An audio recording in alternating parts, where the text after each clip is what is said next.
एक समय की बात है। प्राचीन भारत के कपिल वस्तु नगर में अश्वत्थ नाम का एक बहुत धनी व्यापारी रहता था।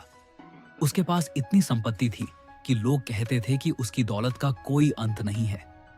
उसके घर में सोने चांदी के बर्तन, बहुमूल्य वस्त्र और दुर्लभ कलाकृतियां भरी थी। अश्वत्थ को अपनी इस संपत्ति पर बहुत गर्व था। उसका मानना था कि उसका सुख और सम्मान केवल इसी दौलत पर निर्भर करता है। वह अपने घर की हर वस्तु से इतना जुड़ा हुआ था कि उसे छोटी सी खरोंच भी असहनीय लगती थी। एक रात जब अश्वत्थ गहरी नींद में सो रहा था, उसके घर में अचानक आग लग गई। आग इतनी तेजी से फैली कि देखते ही देखते पूरा घर धू धू कर जलने लगा। जब तक अश्वत्थ जागा और बाहर भागा, तब तक बहुत देर हो चुकी थी। उसने अपनी आंखों के सामने अपने सपनों का महल, अपनी मेहनत की कमाई, अपनी सारी दौलत को राख में बदलते देखा। वह बेबस होकर वहीं खड़ा रहा। जब आग बुझ गई और सुबह हुई तो अश्वत्थ एक जली हुई इमारत के सामने खड़ा था। उसकी आंखों में आंसू थे और दिल में गहरी पीड़ा। उसका जीवन जो कल तक वैभव से भरा था, आज शून्य हो गया था। वह अपनी सारी उम्मीदें खो चुका था। उसे समझ नहीं आ रहा था कि अब वह क्या करेगा। हताशा और दुख में डूबा अश्वत्थ सड़कों पर भटकने लगा। तभी उसकी नजर एक पीपल के पेड़ के नीचे बैठे एक शांत और तेजस्वी व्यक्ति पर पड़ी। वह कोई और नहीं बल्कि स्वयं तथागत गौतम बुद्ध थे। बुद्ध के मुख पर एक अद्भुत शांति और करुणा थी जो अश्वत्थ की पीड़ा से बिल्कुल विपरीत थी। अश्वत्थ उनके पास गया और घुटनों के बल बैठकर रोने लगा। उसने कहा, हे महात्मन, मैंने सब कुछ खो दिया है। मेरा घर, मेरी दौलत, मेरा सम्मान, सब कुछ जल गया है। मेरे पास अब कुछ नहीं बचा। मैं इस दुख से कैसे बाहर आऊं? बुद्ध ने अश्वत्थ को प्रेम पूर्वक देखा और कहा, पुत्र, तुम्हारा घर जल गया, यह सच है, लेकिन क्या तुमने सच में सब कुछ खो दिया है? अश्वत्थ ने सिर उठाकर हैरानी से पूछा, यदि मैंने सब कुछ नहीं खोया तो क्या बचा है मेरे पास? बुद्ध ने एक गहरी सांस ली और कहा, जरा सोचो अश्वत्थ, तुम्हारा घर, तुम्हारी दौलत, ये सब क्या थे? ये सब बाहरी चीजें थीं। तुमने अपनी पहचान इन बाहरी चीजों से जोड़ रखी थी।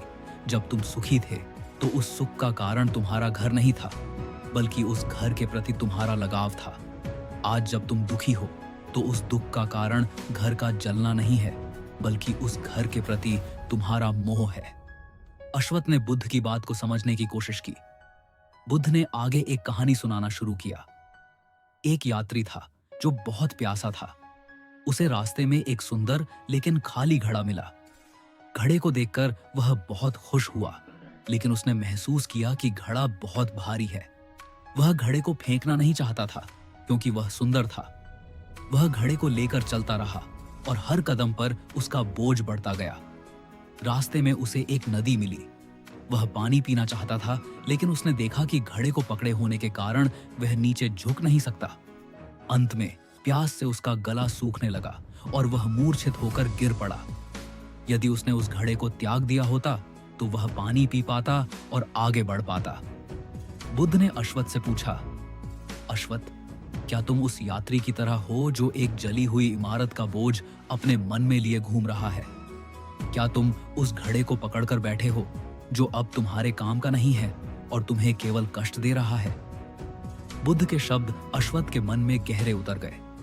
उसने महसूस किया कि उसका असली दुख उसकी संपत्ति के नुकसान से नहीं, बल्कि उस नुकसान को स्वीकार न कर पाने से था। उसने पहली बार अपनी भावनाओं को ध्यान से देखा। वह समझ गया कि वह अपने दुख से नहीं, बल्कि अपने ही मोह से लड़ रहा था। बुद्ध ने कहा, जीवन एक नदी की तरह है अश्वत्थ। इसमें सब कुछ आता है और चला जाता है। तुम्हारा घर आया और चला गया। तुम्हारी संपत्ति आई और चली गई। तुम्हारा सुख आया और चला गया। तुम्हारा दुख आया और एक दिन चला जाएगा। तुम इस नदी के किनारे खड़े होकर बहती हुई चीजों पर दुख क्यों करते हो? तुम स्वयं हो, तुम शांत और स्थिर हो।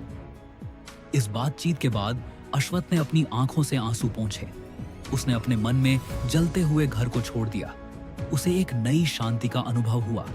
वह समझ गया कि सच्ची दौलत बाहरी वस्तुओं में नहीं, बल्कि मन की शांति और संतोष में है। उसने उस दिन से अपने जीवन को एक नए उद्देश्य के साथ जीना शुरू किया। उसने दूसरों की सेवा करने में अपना समय लगाया और दूसरों को अपने अनुभवों से सिखाया कि मोह ही दुख का मूल कारण है। कुछ वर्षों बाद अश्वत्थ फिर से एक सफल और सम्मानित व्यक्ति बन गया, लेकिन इस बार उसके सुख का आधार उसका धन नहीं था। उसका सुख उसके मन की शांति, उसकी करुणा और उसके निस्वार्थ भाव में था। उसने यह जान लिया था कि सच्ची स्वतंत्रता किसी वस्तु को पाने में नहीं, बल्कि हर वस्तु के मोह से मुक्त होने में है।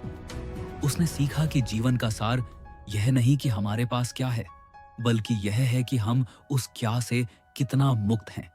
यदि आपको यह कहानी प्रेरणादायक लगी हो तो कृपया लाइक करें, दूसरों तक पहुंचाने के लिए शेयर करें और ऐसी ही और कहानियों के लिए हमारे चैनल को सब्सक्राइब करें।